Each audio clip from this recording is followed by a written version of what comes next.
Clinton Brighton raised his crystal glass. The candlelight caught the edges, throwing shadows across white linens. 60 guests turned toward him in the rustic, high-end restaurant near Savannah's historic district. To my daughter Lauren and her fiancé, I'm Miles Whitaker, 43 years old, probate attorney specializing in inheritance litigation. Should have seen this coming. Clinton's voice carried that polished Southern charm that old money buys. Lauren squeezed my hand under the table. Her mother, Patricia, watched from across the room with that smile she'd perfected over decades of charity galas. Lauren always had a soft spot for projects, Clinton continued. The room chuckled. Lauren's grip tightened. This one? Well, he's a lawyer at least, though raised by quite the character. Clinton paused for effect. That woman had a temper like a starving bobcat. Real piece of work, that one. The laughter erupted. Patricia's smirk widened. Lauren's brother Thomas nodded knowingly. Even the caterers at the back of the room were grinning. My glass sat untouched on the white tablecloth. You know what I remembered in that moment? My mother at 3 a.m., hunched over tenant applications at our kitchen table. Coffee gone cold. Calculator batteries dying. Working 60-hour weeks as a leasing agent to keep us afloat. She died of lung cancer at 57. Never met these people. Never had the chance. Excuse me, I said, setting my napkin beside my plate. I'll be right back. The laughter continued behind me. No one followed. I walked through the restaurant's carved wooden doors, past the valet, past the fountain where Lauren and I had taken engagement photos 2 months ago. The Brighton women had whispered at that party too. Something about lack of polish. Something about breeding. I reached my car in the gravel lot. Sitting there, I thought about my mother's last rental property, the Victorian duplex she'd saved 10 years to buy, how Lauren had convinced me 3 months ago to sign partial control over to her.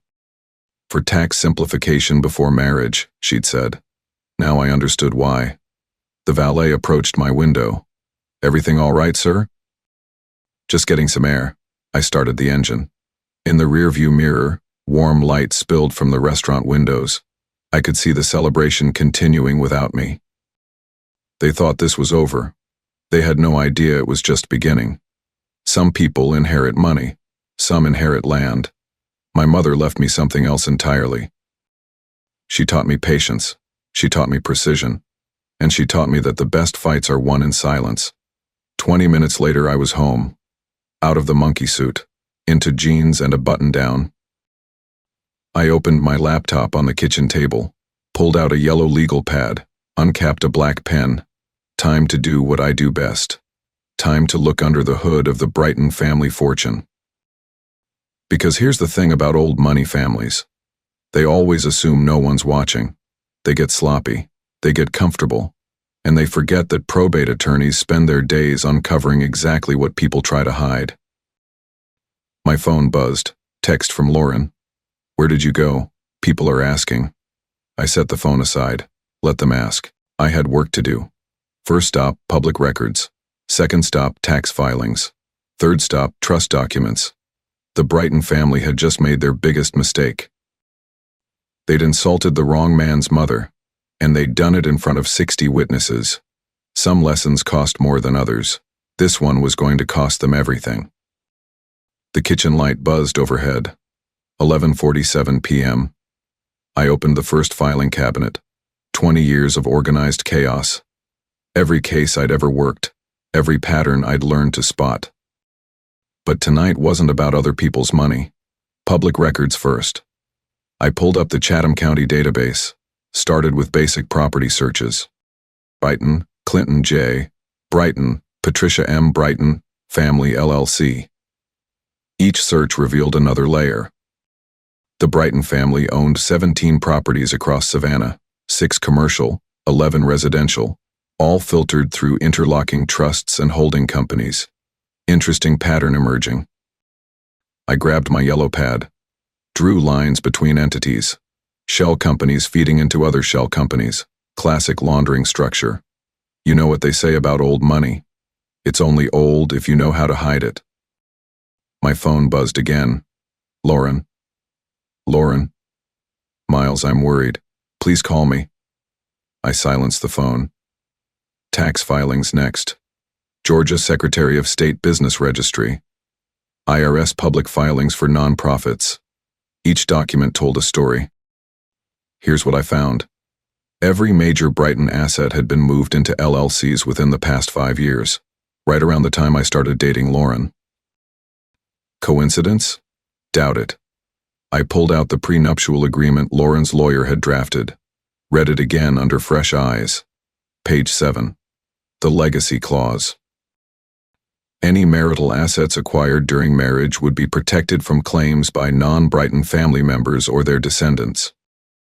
My name appeared exactly 0 times on any joint documents. But here's where it gets interesting. I found the trust documents for Lauren's inheritance. Clinton and Lauren were co-trustees. Equal voting rights. Standard setup for wealthy families. Except for one tiny detail. A clause buried on page 12. Something about fiduciary responsibility and reversionary rights in case of suspected malfeasance. Lauren had signed it without reading it. I remembered that signature. We were at her apartment. She was rushing to meet friends for dinner. Just more legal stuff, she'd said. You lawyers make everything so complicated. She'd given me power to veto the entire trust if I suspected fraud. Plot twist. Time to dig deeper. I opened a bottle of beer. Settled in for the long haul. Banking records, corporate filings, property transfers. That's when I found the real smoking gun. 3 months ago, Lauren had convinced me to sign partial control of Mom's rental property over to her. The Victorian duplex in Midtown, the one my mother had scraped and saved to buy. For tax simplification, Lauren had said, before marriage. I'd been an idiot, let love cloud my judgment. The property had been quietly transferred into something called Brighton Holdings Trust, 7. They'd taken my mother's legacy, used her death to strip me of the one thing she'd left behind. That's when my phone rang. Sam Doyle. We'd been roommates at UGA Law. Now he worked for the Treasury Department. Federal tax fraud investigation. Miles? Man, it's late. You okay? Sam, I need a favor. Off the books. What kind of favor? I read him the list of Brighton LLC entities, the trust structures, the property transfers. Silence on the other end. Jesus, Miles. These are textbook laundering fronts. The kind we see with offshore accounts and inheritance dodge schemes. How sure are you? 90%. Maybe 95%. Classic setup. Moving assets through shell companies to avoid taxes and creditors. The room felt colder. There's more, Sam continued. I've seen this exact structure before. Family moves money offshore, reports losses domestically. IRS has been building cases on similar setups for 2 years. I grabbed a fresh legal pad. Sam, if someone wanted to report suspected tax fraud, hypothetically, how would they do it? Anonymous tip line, Financial Crimes Division. But Miles, this isn't just tax fraud. If what you're showing me is real, this is systematic asset stripping, maybe money laundering. After Sam hung up, I sat in the quiet kitchen. The pieces were falling into place. This wasn't about Clinton insulting my mother. That was just the symptom. This was about systematic erasure. They'd laughed at her memory while stealing her legacy, used her death as cover to isolate me from everything she'd built. The engagement wasn't about love. It was about control. I opened Excel, started building a spreadsheet. Column A, asset transfers. Column B, dates. Column C, legal entities involved. Pattern after pattern emerged. Every month, more Brighton money disappeared into shell companies. Every month, another asset shifted offshore. By 3 a.m., I had a folder 3 inches thick. Property transfers, trust agreements, banking irregularities, corporate filings that didn't add up, and Lauren's signature on dozens of documents she'd never bothered to read, including the one that gave me reversionary veto rights over her entire inheritance. I leaned back in my chair. They thought they'd found the perfect mark, a grief-stricken lawyer who'd sign anything for love. They thought wrong. My mother didn't just teach me patience and precision, she taught me that every crooked deal leaves a paper trail. And I'd just found theirs.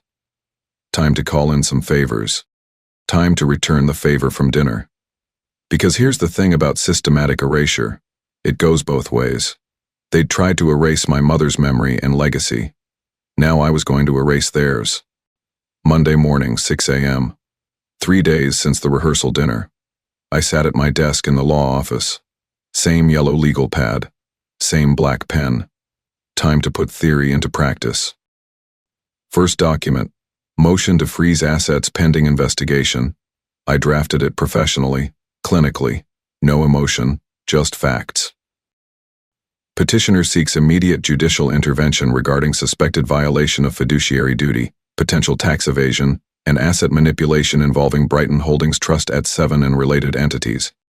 Attached every piece of evidence, every document, every transfer. 9 exhibits, 47 pages of documentation. Filed it at 817 AAUW. Second document. Breach of fiduciary duty complaint, not against Clinton directly, against Lauren.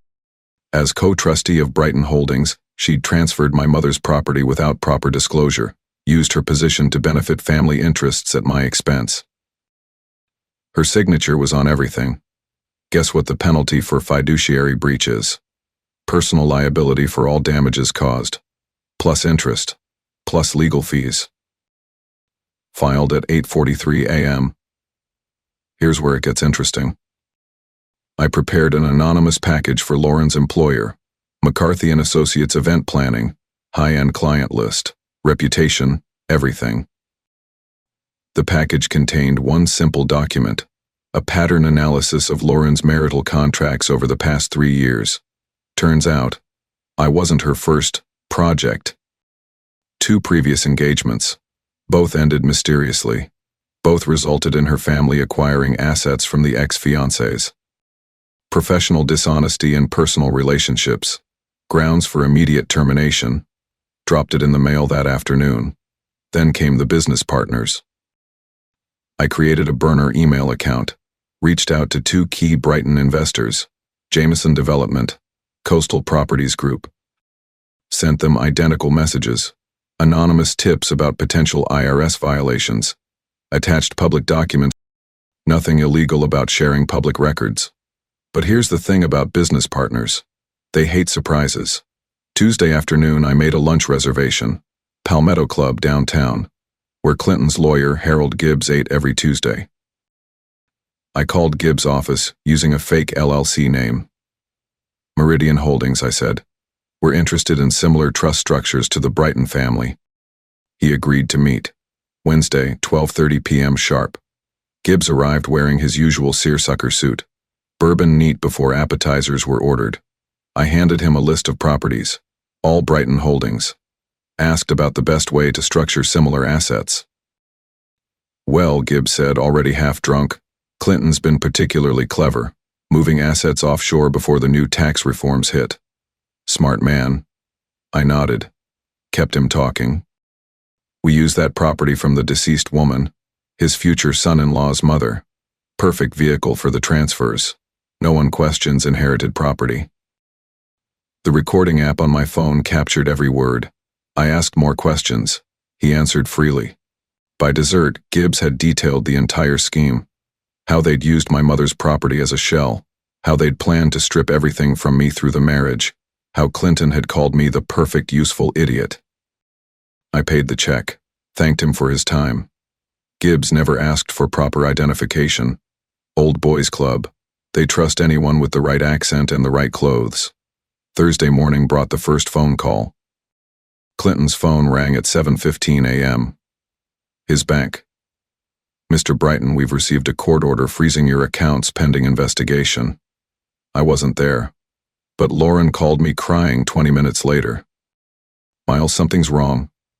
Dad's accounts are frozen. The bank won't say why. I didn't answer. Thursday afternoon. Second call. Georgia Department of Revenue, Tax Audit Division. Mr. Brighton, We've received information regarding potential tax violations. We'll need to schedule an audit immediately. Anonymous tip had done its job. Friday morning brought the third call. Lauren's office. McCarthy and Associates. Lauren, we need to see you immediately. There are questions about your professional conduct. By noon, she was suspended pending ethics review. Friday evening, I headed back to the rehearsal dinner venue. The Brighton family was holding their post-wedding celebration, even though there wouldn't be a wedding. I walked through those carved wooden doors again. Same tables, same candlelight, same people, but the mood had changed. Clinton sat at the head table, phone pressed to his ear, stressed voices, rapid conversations. Lauren saw me first. Her face went pale. The room gradually quieted. I walked to my empty chair. My glass was still there, lipstick stain and all. Perfect. I reached into my jacket, pulled out a manila envelope, set it in front of Clinton's plate. Clinton, I said loud enough for everyone to hear. This is for you. I've prepared a revision of your toast, with annotations. 60 faces stared at me. Clinton's hands shook as he reached for the envelope. Inside, every document, every recording, every piece of evidence, plus my own toast, handwritten. To Clinton Brighton, who taught me that old money isn't about class, it's about thinking you're untouchable. To Lauren, who learned business from the best. And to my mother, who built something real while some people just stole. I picked up my glass, raised it high.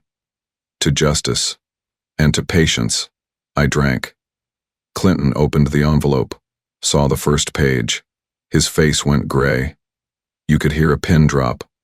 Enjoy the audit, I said quietly. Then I set down my glass and walked out. This time someone followed. Lauren caught me at the valet stand. Miles, what have you done? I looked at her, really looked at her. I've done exactly what your family taught me to do. What's that supposed to mean? Ask your father. He'll explain everything. I got in my car. Behind me, voices rose inside the restaurant. Angry voices, desperate voices, the sound of a family coming apart. Some people inherit money. Some people inherit land. I inherited something better. I inherited justice. And I'd just delivered it with interest.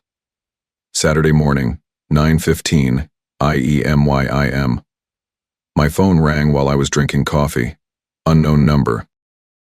Mr. Whitaker, this is Agent Martinez, IRS Criminal Investigation Division. We need to speak with you about the Brighton family matter. I'd been expecting this call. Calm would be convenient. How about now? 2 hours later, Agent Martinez sat in my living room. Professional suit, government badge, recording device on my coffee table. You submitted quite a comprehensive package, she said. 9 exhibits, financial records going back 5 years. I stayed quiet. We've been building a case on inheritance laundering. The Brighton structure fits our pattern exactly. She showed me documents I'd never seen. Federal surveillance records, bank transfers from Brighton accounts to offshore entities in the Cayman Islands. They'd been watching for months. My tip just gave them the missing piece. We'll need your testimony. As a material witness, I nodded. By noon, my phone was buzzing nonstop. First call, the Savannah Morning News.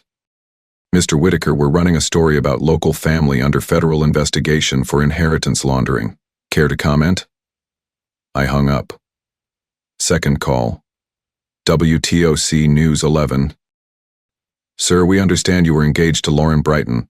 Can you confirm the investigation involves family trust manipulation? I hung up. Third call, Sam Doyle.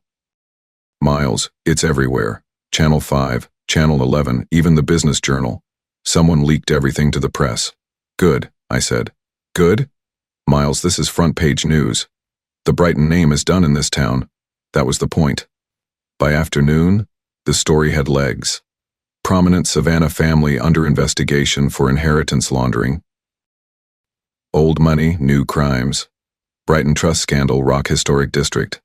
Federal agents execute search warrants on Brighton properties. My favorite headline came from the legal blog Georgia Law Review. Case study: How shell companies and family trusts enable systematic asset theft.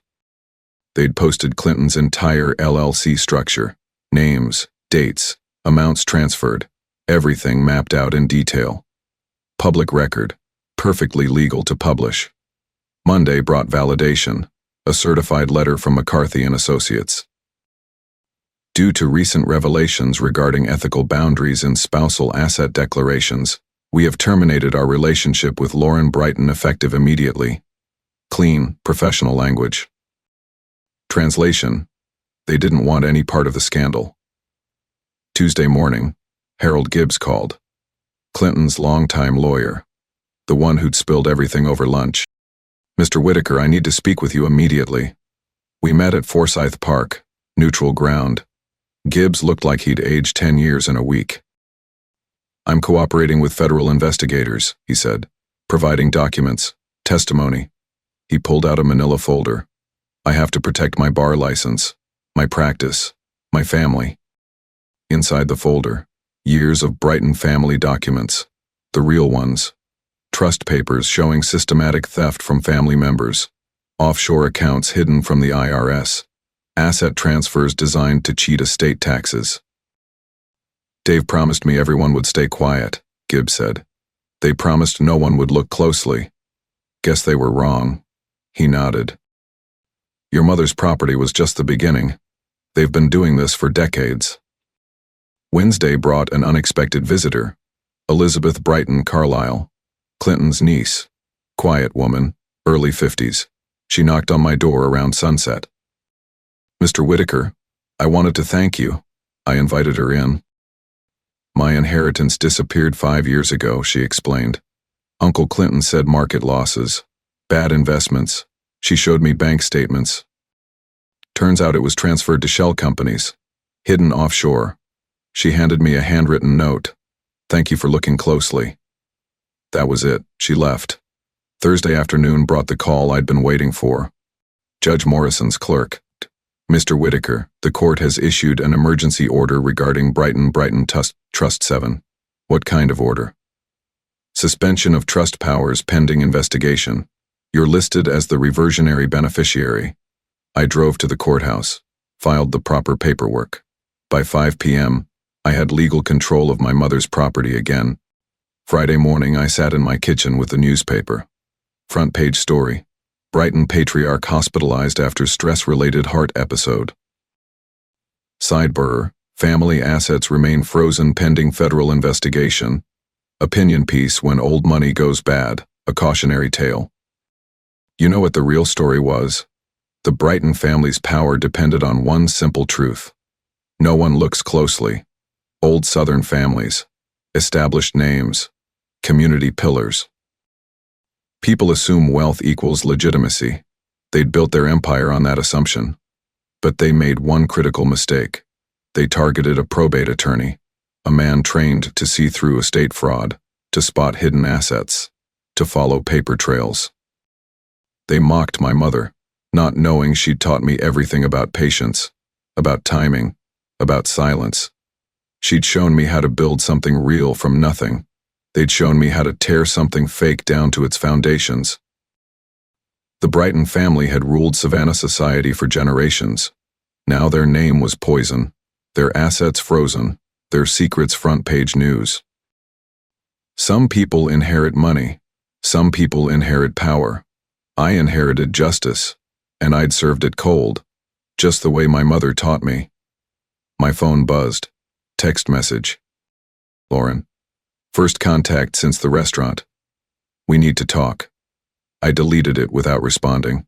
Time for talking was over. Time for consequences had begun. The Brighton family thought they owned this town.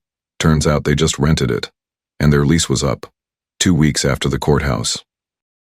I drove to Midtown Savannah, parked outside a small Victorian duplex, paint peeling from the shutters, front steps cracked down the middle.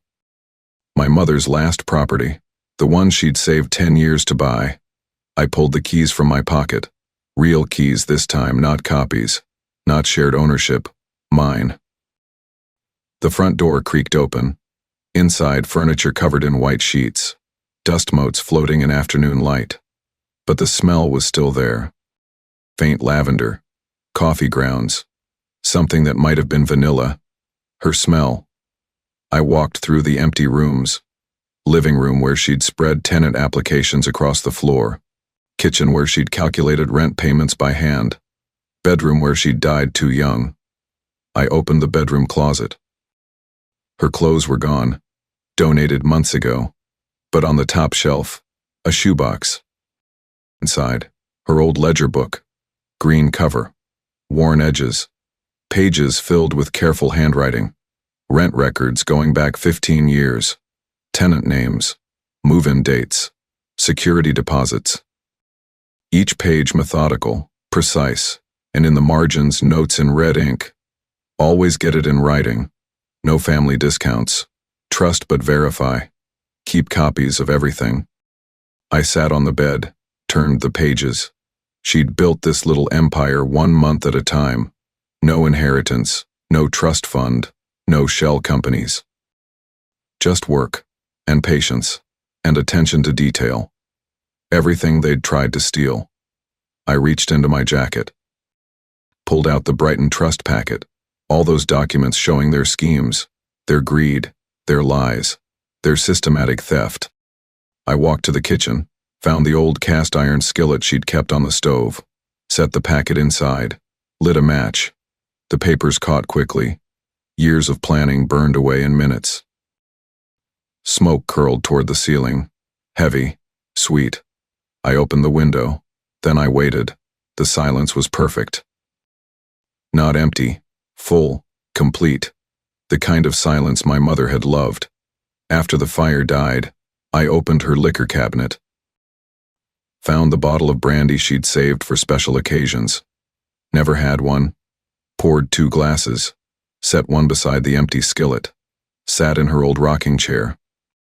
I stared at the blank wall where her family photos used to hang. You know what occurred to me? This wasn't about revenge anymore. It was about vindication. My mother had built something real. They'd tried to erase it, to steal it, to pretend it never mattered. But it did matter. She mattered. And now everyone knew it. The Brighton family name was ruined. Their assets seized, their secrets exposed. Clinton was in the hospital. Lauren was unemployed. Their empire was ashes. But this duplex was still here. Her legacy was still here. I took a sip of brandy. Bitter, warm, perfect. Outside, traffic hummed past. Kids played in the street. Life continuing. My phone buzzed. Text message. Lauren again. 3rd one this week. I didn't look at it. Didn't need to. Nothing left to say. I finished the brandy. Rinsed both glasses. Locked the front door behind me. Got in my car. In the rearview mirror, the Victorian duplex sat quiet. Waiting. Not for sale. Not for rent. Just waiting. Like my mother had taught me. Patience. Timing. Silence. She wasn't just defended. She was vindicated. And that was enough. Some stories end with explosions. Some end with tears. This one ended with silence. The kind my mother loved. The kind that says everything without saying a word. I drove home through downtown Savannah, past the Brighton family mansion, dark windows, for sale sign in the yard. Past the restaurant where it all started. Past the courthouse where it all ended. My mother was gone, but what she'd built, what she'd taught me, that was permanent. The Brighton family learned something that afternoon. When you mock a dead woman's memory, and you steal from her son, you'd better hope he's not a probate attorney. You'd better hope he doesn't know how to wait. You'd better hope he doesn't know how to win. Because some fights are worth the patience. Some victories are worth the silence. And some people teach lessons that last longer than money. My mother did. And now the whole town knew it.